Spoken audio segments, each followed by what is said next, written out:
What's going on, everyone? So for this presentation, I've decided to kind of create my own mock question, and this is kind of in light of some of the work that I've been doing with the women's collegiate soccer team.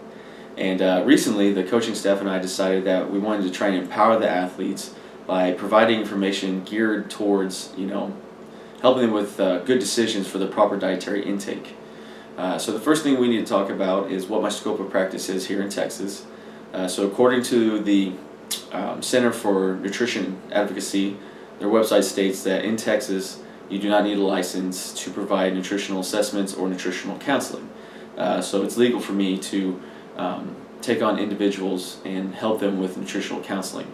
Now, by law, their definition of nutritional counseling is advising and assisting an individual or group on appropriate nutritional intake by integrating information from a nutrition assessment with information on food and other sources of nutrients and meal preparation consistent with cultural background and socioeconomic status.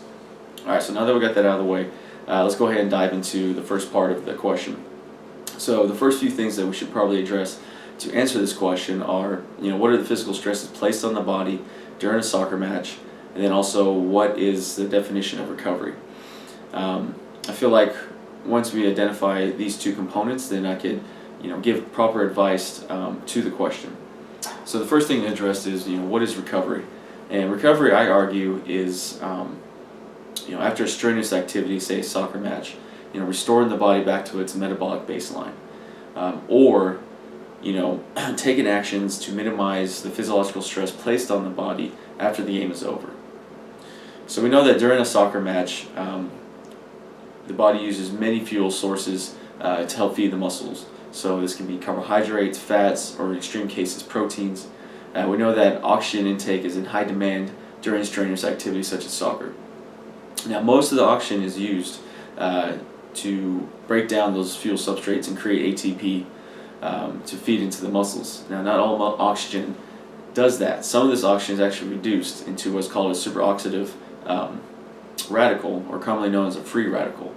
And these free radicals, when in the bloodstream, can create what is called an oxidative stress level.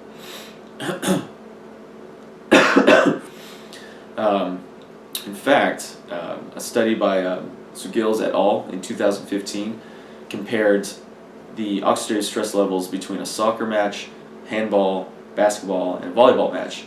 And what they found is, at the end of it all, using blood samples, that soccer actually elicited the highest oxidative stress levels compared to the rest of them. Another study by Anderson et al. In 2012, also reported the same high levels of oxidative stress in their female soccer players after a 90-minute match. What they used in the blood sampling was a certain biomarker, plasma oxidized glutathione, which essentially is just an antioxidant in your body that helps the immune system fight free radicals. Lastly, a study by Tsubakahara et al. In 2012 found that both neutrophils and lymphocyte levels, which are variations of white blood cells in your body for your immune system, these levels were suppressed following a soccer match in 18 of their female university soccer players. So in short, we know that the game of soccer places high physical demands on the body and results in making of free radicals and also suppressing the immune system. So if these free radicals aren't taken care of by your immune system, then they can damage the body in so many different ways, such as damaging muscle tissue, the fuel substrates that you use during your soccer matches, and then also even down to your DNA. So from a nutritional standpoint, what can you as an athlete do to boost your immune system after the game that'll help better recover your body by reducing the oxidative stress levels and the muscle cell damage? The answer is actually found in a study by Gravina et al. This was conducted in 2012, and they wanted to know what the influence was on the recommended dietary intake on oxidative stress levels, whites, blood cell counts, muscle cell damage in female soccer players. And so 28 female soccer players participated in the study for 8 days. During the 8 days, they weighed and recorded every food item that they consumed. At the end of the 8 days, they actually participated in one soccer match. Before the soccer match, their records were analyzed and they were divided into two groups. Those whose dietary intake complied with the recommended ones in those that did not comply with recommended dietary intake. Blood samples were taken 24 hours before the match, immediately during, after the match, and then at an 18-hour follow-up. And so what they wanted to look at was to see the comparison of those that did not have the dietary intake and those who did have the recommended dietary intake to, the oxidative stress levels, their immune system responses to those levels, and if there's, muscle cell damage. The results were that before the match, at rest, those that did have dietary compliance showed minimal muscle cell damage and also elevated antioxidant levels. Now, after the match, they found that the group that had the recommended dietary intake, those were the ones that had high levels of antioxidant activity. So they were fighting the oxidative stress that was placed on after the game, but they also found that their levels of muscle cell damage were lower compared to the ones that did not have proper dietary intake. So in short, those that ate what they were supposed to, had the proper nutrients in their body post-game to help them fight against free radicals and against muscle cell damage. In fact, another study by Draxted et al. In 2014 found that when eating whole fruits and vegetables compared to taking vitamin supplements of those same fruits and vegetables or not taking anything at all, had greater effects on reducing oxidative stress and increasing the antioxidant responses in their subjects.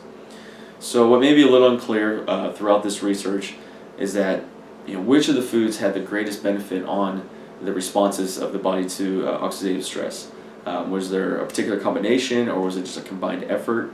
Also, another limited factor was it was a bit confusing because they didn't really go into detail, what labeled the non-compliant group. How many times were they not meeting the dietary intake? Would they actually put them into that group? Was it a couple of times? Was it a lot of different food levels, or not? So, what can be taken away from all this is before game, just to make sure that you are eating and consuming, the recommended dietary intake of your whole foods such as fruits and vegetables and lean meats, dairy, and anything that has a lot of high levels of antioxidants in them. Your immune system is comprised of different components such as zinc, magnesium, copper, the omega-3s and omega-6s that help build your immune system. So when you're not supplying your body with that, then when it's ready to fight against, say, oxidative stress and free radicals, it may be compromised, and that may increase the muscle cell damage in your body, the fuel that you need, and prolong your recovery in the end. So that's it for our presentation. Thank you.